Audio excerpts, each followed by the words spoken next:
Everyone, আজকের ইন্ট্রোটা আমি আমার ঘর থেকেই দিয়ে দিচ্ছি। তো welcome to our channel everything মাস। তো চলুন বেরিয়ে পড়ি আজকে একটা নতুন বেড়ানোর উদ্দেশ্যে নতুন জায়গায়।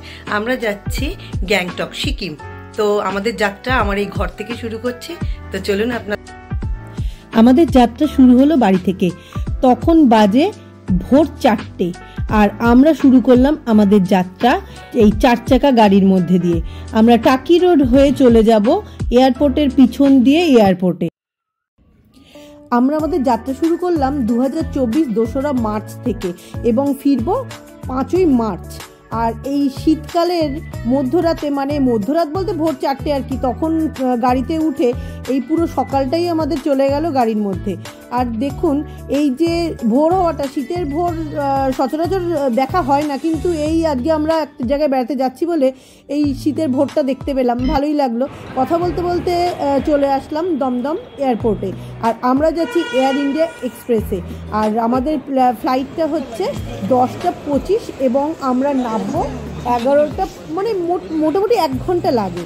আর 1 ঘন্টা পরে আমরা নেমে যাব বাগডোগরা এয়ারপোর্টে। আর সেখান থেকে আমাদের জন্য ওয়েট করে রয়েছে গ্যাংটকেরই গাড়ি, মানে আমরা যার মারফত বুকিং আমাদের সব কিছু, সেখান থেকেই আমরা গাড়ি আসবে আমাদের নিতে এবং গাড়ি করে আমরা চলে যাব গ্যাংটকে। এয়ারপোর্ট পৌঁছেও কি শান্তি আছে? না, এয়ারপোর্ট পৌঁছেও শান্তি নেই। সেখানে এয়ারপোর্ট ঢোকার মুখেই আমাদের কাছে যা ডকুমেন্ট ছিল সেগুলো শো করতে হলো, সেগুলো চেক করলো। তার সাথে আবার নতুন একটা নিয়ম অ্যাড হয়েছে, সেটা হচ্ছে আমাদের একটা মেশিনের সামনে দাঁড়িয়ে দেখলাম আমাদের মুখটা সেখানে উঠে গেল, মানে কম্পিউটারাইজ পিকচার একটা সেখানে সেভ হয়ে গেল। তারপর সেটাকে দেখে আমাদের চেহারার সাথে মিলিয়ে তারপর এন্ট্রি দিল। তারপর তো ভেতরে ঢুকে boarding pass check up, luggage check up, আমাদের পার্সোনাল যা ইলেকট্রনিক্স গুডস আছে, ইলেকট্রনিক্স জিনিসপত্র, সেগুলো সব চেক আপ হলো। তারপরে সেই সব নিয়মকানুনের মানে হ্যাপা পুষিয়ে নিয়ে তারপরে আমরা চলে গেলাম ভেতরে 14 নম্বর গেটে। 14 নম্বর গেটের সামনে যে ওয়েটিং রুম আছে, সেই ওয়েটিং রুমে গিয়ে আমরা ওয়েট করলাম। প্রায় 1 ঘন্টা আমাদের ওয়েট করতে হলো। 1 ঘন্টা ওয়েট করার পর আমাদের ফ্লাইট আসবে। এখন আমরা আমাদের মতো কিছুটা ফ্যামিলি টাইম স্পেন্ড করছি।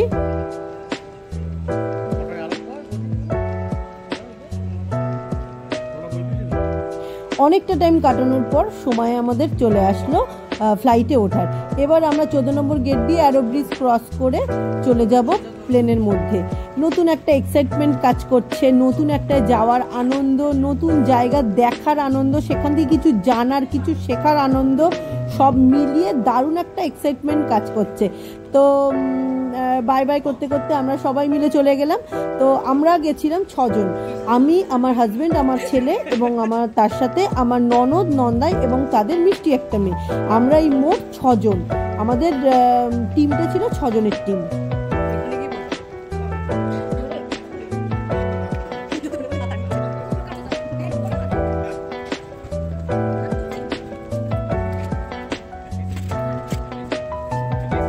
সেখান থেকে আর আপনাদের সঙ্গে কোনো কিছু শেয়ার করতে পারবো না, কারণ সেটা নিয়ম নেই, নিয়ম বিরুদ্ধ কাজ তো কিছু করা উচিত নয়। ওই জন্য যাওয়ার এখানে যাওয়া, প্লেনে ঢোকার আগের মুহূর্ত পর্যন্ত আপনাদের সঙ্গে শেয়ার করছি।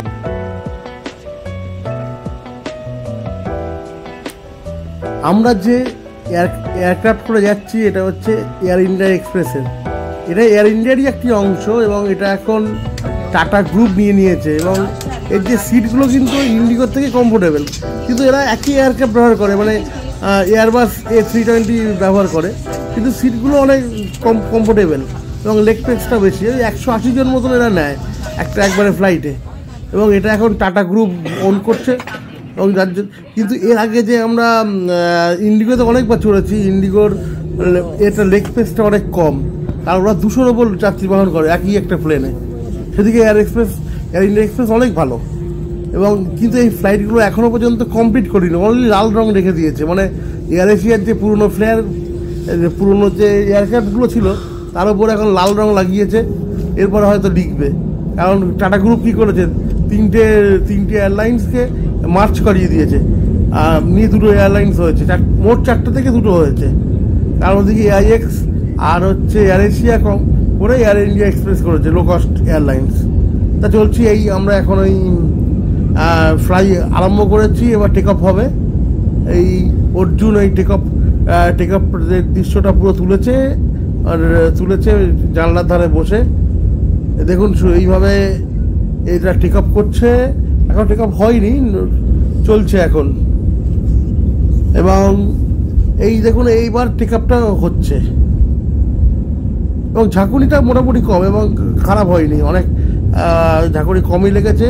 আর এই কলকাতার ওপর দিয়ে আমরা উড়ে যাচ্ছি, আস্তে আস্তে যে নিচের যে সিনারিগুলো ছোট হয়ে যাচ্ছে। এই সবে আমরা এই এয়ারপোর্ট থেকে, মানে ক্যালকাটা এয়ারপোর্ট থেকে বাইরের দিকেই আসলাম, এই পাঁচিল ক্রস করে। দেখুন যে পুরো দেখা যাচ্ছে, ওই যশোরের দমদমের ওই দিকের অংশটা দেখতে পাচ্ছি আমরা এটা এখন। এবং এখনও ভিজিবল আছে, টোটাল বাড়িঘর সব ভিজিবল আছে, এবং সেগুলো ভালোই লক্ষ্য করা যাচ্ছে।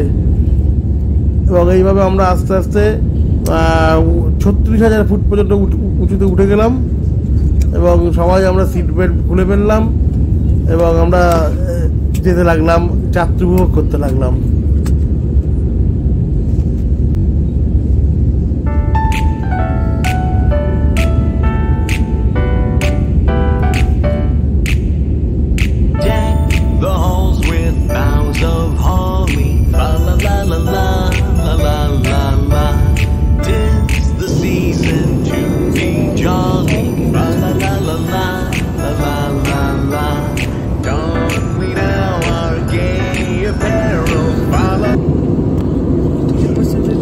পাখি তো হতে পারবো না, পাখির নজরে আসুন না আমরা দেখি একসাথে যে কেমন লাগে, পাখিরাও বা কতটা উপভোগ করতে পারে। তো সেটাই মনে রেখে আমরা পাখির নজরেই এই প্লেনের ভিতর থেকে উপভোগ করছি। দিগন্ত রেখাটা কি সুন্দর চকচক করছে একদম। আর আমরা অনেকটা চলে এসেছি, মানে চোখের নিমেষে আমরা চলে আসলাম, আসছি আর কি, চলে আসলাম মানে চলে আসার প্রায় কাছাকাছি চলে এসেছি। আমরা বাগডোগরা এয়ারপোর্টকে প্রায় ছোবোর মতো অবস্থায় চলে এসেছি।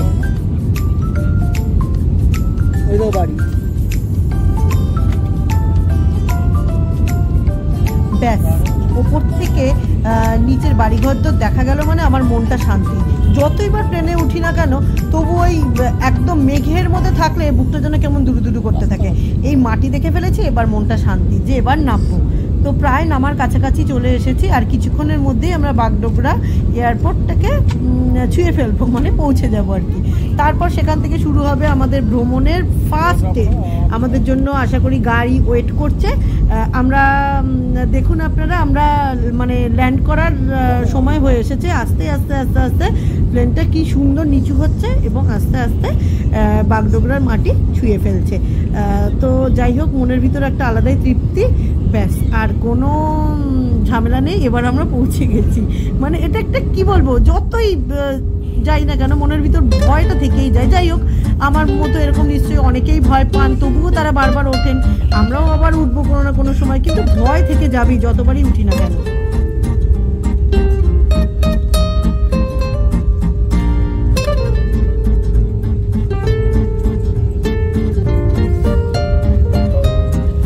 ব্যাস, প্লেনের চাকাগুলো বাগডোগরার মাটি ছুঁয়ে ফেলেছে, মানে আমি ধন্য হয়ে গেছি। মানে একটা বিশ্ব জয় করে ফেলেছি, এরকম একটা ব্যাপার। যাই হোক, আমার ইমোশনটা নয় আর নাই বা শেয়ার করলাম আপনাদের সঙ্গে। এবার আমরা প্লেন থেকে নামবো, নেমে যেন এই তো নেমে পড়েছি, যেন একদম হাতে পা ছেড়ে ভাগ। দাদা বলুন একটু আপনার ইয়ে সম্পর্কে। আমার ট্রাভেল এজেন্সি হলো পাহাড় জমজমাট। আজকে আমার পাড়ার ভাই দাদারা যাচ্ছেন গ্যাংটক, তারপর বাবা মন্দির, ছাঙ্গু লেক। শুভযাত্রা, খুব ভালোভাবে ঘুরে আসুন। আর পাহাড় জমজমাটের আতিথেয়তায় অবশ্যই আপনারা আসুন। নাম্বারটা বলে দিন একটু। আমার পাহাড় জমজমাটের নাম্বার 9163614594। ওকে, থ্যাংক ইউ দাদা। আমরা আমাদের যাত্রা শুরু করলাম পাহাড় জমজমাট নামক একটি ট্রাভেল এজেন্সির মারফত। এই ট্রাভেল এজেন্সি টুকাইদা, যিনি এতক্ষণ কথা বললেন, তিনি আমাদের আগামী 3 দিনের থাকা এবং যাতায়াত, মানে আমরা কোথায় কোথায় ঘুরবো এবং কোথায় থাকবো তারই সমস্ত অ্যারেঞ্জমেন্ট এই দাদাই করেছেন পাহাড় জমজমাট ট্রাভেল এজেন্সির মারফত।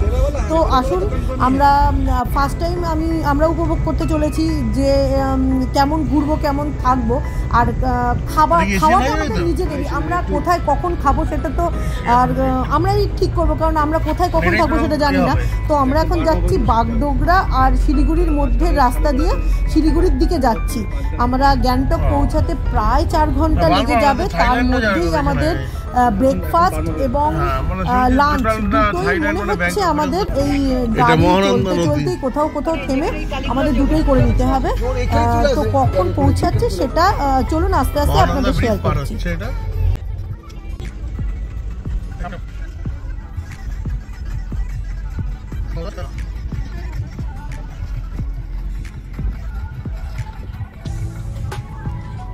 সেবক করোনেশন ব্রিজকে আমরা পাশে রেখে চলে আসলাম লীলামণি ফ্যামিলি রেস্টুরেন্ট। এখানে আমরা লাঞ্চটা করব, লাঞ্চটা করে আবার আমরা গ্যাংটকের উদ্দেশ্যে যাব। তো এখানে আমাদের গাড়িটা দাঁড় করালো, আমরা সবাই ভীষণ টায়ার্ড, আর ড্রাইভার দাদারও একটু রেস্টের প্রয়োজন আছে। তো আমরা সবাই মিলে ঠিক করলাম এই রেস্টুরেন্টেই লাঞ্চটা করব। আর চারিদিকটায় সুন্দর পরিবেশ, তার মধ্যে ছোট্ট একটা রেস্টুরেন্ট, দারুণ লাগছে। আর ড্রাইভার দাদাকে বলেইছিলাম একটা সুন্দর রেস্টুরেন্টের কাছে গিয়েই আমাদের যাতে লাঞ্চটা হয়, সেরকম একটা আবদারও রেখেছিলাম ড্রাইভার দাদার কাছে। তো সেই রকম ভেবে চিন্তেই সুন্দর পরিবেশের মধ্যে একটা ছোট্ট সুন্দর রেস্টুরেন্টের সামনে নিয়ে আসলো। তো এখানে আমরা সবাই মিলে ঠিক করলাম যে ভেজ থালি নেওয়া হবে, এবং তার সাথে কারোর যদি এগ কারি পছন্দ হয়, কারোর যদি চিকেন কারি পছন্দ হয় তো সেটা অ্যাড করা হবে। তো সেই রকমই কথা মতো আমরা সবাই এখানে গেলাম, গিয়ে লাঞ্চের জন্য হাত পা ধুয়ে একদম মানে রেডি হয়ে লাঞ্চের জন্য বসলাম, এবং সবাই মিলে অর্ডার দিলাম ভেজ থালির জন্য। তো এবার সেখানে তো মানে সবাই ভীষণ টায়ার্ড হয়ে গেছি, আরও অনেকটা পথ চলতে হবে। আমরা জিজ্ঞেস করলাম কতটা, তো বললো এখনও অনেকক্ষণ মানে দেরি গ্যাংটক পৌঁছাতে। তো আমরা চলে আসলাম এখানে, এখনও মানে 3 ঘন্টা দেরি। তো সেই জন্যই একটু যেই শুনলাম 3 ঘন্টা দেরি, তো গালে হাত দিয়ে বসে পড়লাম। যাই হোক আমাদের লাঞ্চটা আসলো। লাঞ্চটা খারাপের মধ্যে থেকে ভালো, খারাপের মধ্যে থেকে ভালো কেন বলবো, মানে সেই রকম কলকাতার স্বাদটা তো পেলাম না, ডালটাও পছন্দ হলো না, তবুও খিদের মধ্যে যেটা পেয়েছি সেটা তখন আমাদের কাছে অমৃত বলেই লেগেছিল। যাই হোক খাওয়া দাওয়া করে আমরা আবার চলতে শুরু করলাম। এখনও 3 ঘন্টা, সেই যে কানে ঢুকেছে 3 ঘন্টা দেরি, তো সেটাকেই মাথায় নিয়ে চলতে যাচ্ছি। তো যেতে যেতে পাশে সবাই বলছে যে এবার বাবা ডিপ অলওয়েজ দুটো দর নিও।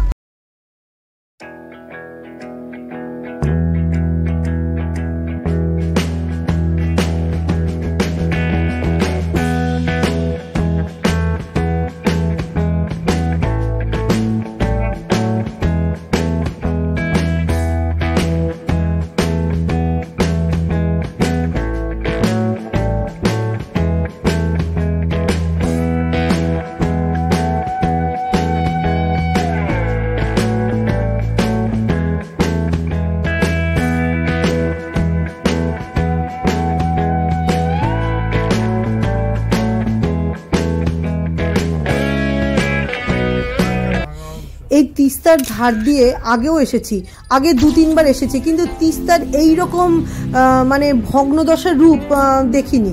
আগের বছরের যে বন্যাটা হয়েছে তাতে তো রাস্তা বলে কিছু ছিলই না, এখন তো তাও রাস্তা দিয়ে যাচ্ছি, মানে ড্রাইভার দাদার কাছে যতটুকু গল্পে শুনলাম রাস্তা বলে কিছু ছিল না, এখনও তার কিছু কিছু মানে জিনিস দেখতে পাচ্ছি রাস্তার ধারে, এই স্তূপাকৃত মাটি, আর প্রচণ্ড কাঁচ তুলে দিতে হচ্ছে, এত ধুলো, এত মানে ধুলো বালি ভর্তি। আর তিস্তার সেই সৌন্দর্যটা একদম নেই, কোথায় যেন হারিয়ে গেছে, দেখে একদম গা শিউরে ওঠার মতোই পরিস্থিতি। তখন ড্রাইভার দাদার কাছে শুনলাম যে যখন বন্যা হয়েছিল তারপরে যদি আপনারা আসতেন তাহলে তো এইগুলো দেখে কিছু সহ্যই করতে পারতেন না, কত মানুষের মৃতদেহ এই ধারে ধারে আমরা দেখেছি। তো সেগুলোই শুনতে শুনতে মনটা খুব খারাপ হয়ে গেল। আগেও কয়েক বছর আগেও তিস্তার ধারে এসেছি, তার সুন্দর দৃশ্য, মনোরম বয়ে যাওয়া জল মানে আমাদের দৃষ্টি আকর্ষণ করেছিল এবং মনটাকে ভীষণ ভাবে খুশি করেছিল, কিন্তু এখন তার কোনো কিছুই দেখতে পেলাম না আর কি। তো সেই ভারাক্রান্ত মন নিয়েই তিস্তার এইরকম বিচ্ছিন্ন হয়ে যাওয়ার রূপ দেখতে দেখতে আমরা যাচ্ছি গ্যাংটকের জন্য।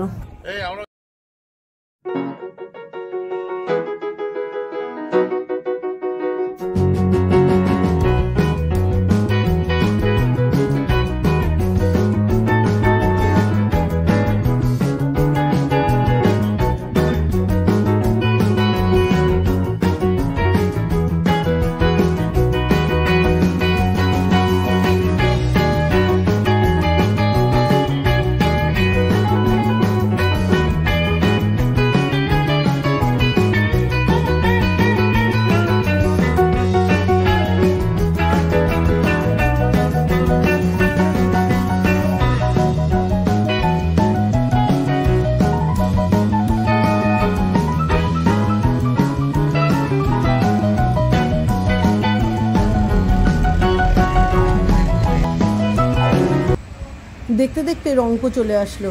আমরা এখন রংপুর এখানে নেমে একটু, এটা সিকিম বর্ডার, এখানে চা স্ন্যাক্স কিছু খাওয়া হলো। খেয়ে তারপর ছেলে কিছুটা আবার বললো তিস্তার ছবি তুলবে, তো দাঁড়িয়ে দাঁড়িয়েও কিছুটা তিস্তার ফটোগ্রাফি করলো। করতে করতে তারপর আমরা আবার শুরু করবো গ্যাংটকের দিকে যাওয়া।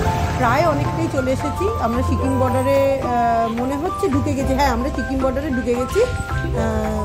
আর মানে বেশ কিছুক্ষণ লাগবে আর কি সিকিম বর্ডারে ঢুকতে।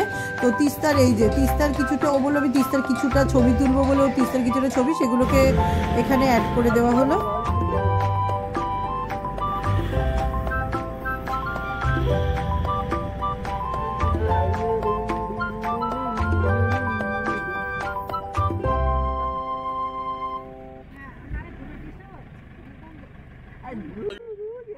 সিকিমের রাস্তায় আমরা প্রায় ঢুকে গেছি বলতে সিকিমের রাস্তায় আমরা ঢুকেই গেছি।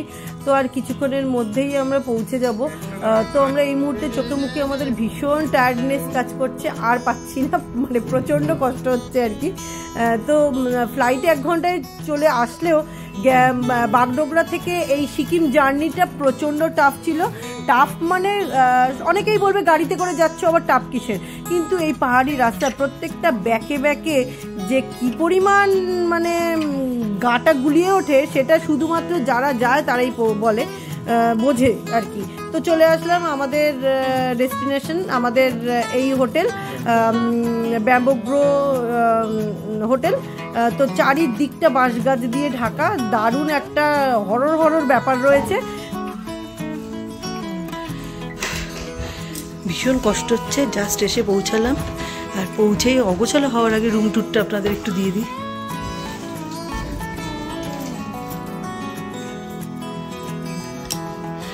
সুন্দর রুম ট্যুর, রুমটা দারুণ। এখানে বসার জায়গা,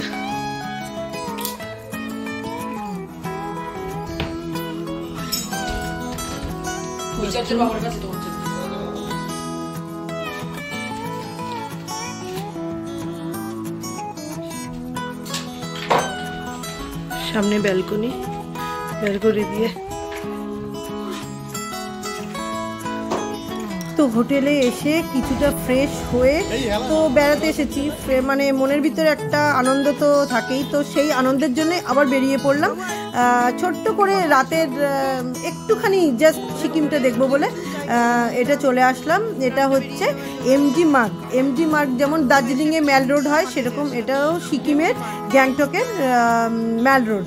তো এমজি মার্গ এটা খুব ভালো লাগছে দেখতে। তো এখানে আমরা চলে আসলাম। তো আবার মানে সেই টায়ার্ডনেসটা কেটে গেল আর কি। এখানে এসে দারুণ এনজয় করলাম।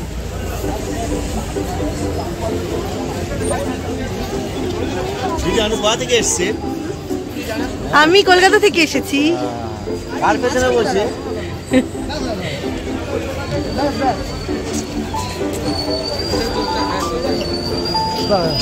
খুব সুন্দর লাগছে জায়গাটা, খুব ভালো লাগছে। এখন অর্জুন বাবু তার দিদিভাইয়ের ছবি তুলতে ব্যস্ত।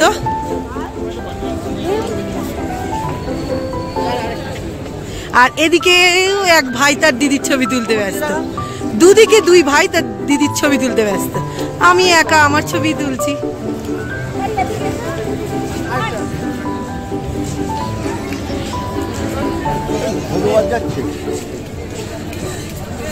তবে এই জায়গাটা এসে খুব ভালো লাগছে।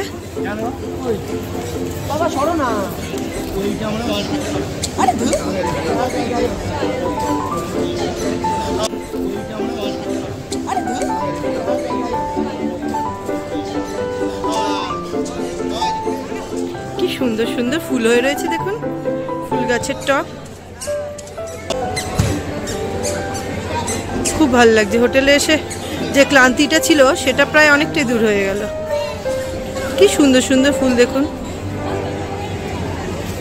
না বাবা, আবার ওদের কাছে যাই, হারিয়ে গেলে তখন মুশকিল হয়ে যাবে। একে তো চিনি না রাস্তাঘাট, দলের সঙ্গে থাকাই ভালো। আচ্ছা আলাপ করিয়ে দিই, এটা আমার ননদ নন্দাই, আর এটা ওদের একমাত্র মেয়ে, আমারও মেয়ে, আর এটা অর্জুন বাবু, এটা আমার কর্তামশাই। এখন ছবি তুলতে ব্যস্ত, তাদের সাথে কথা বলার উপায় নেই।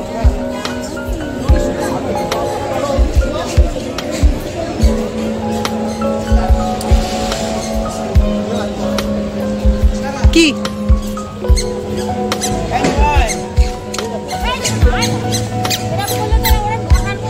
চলো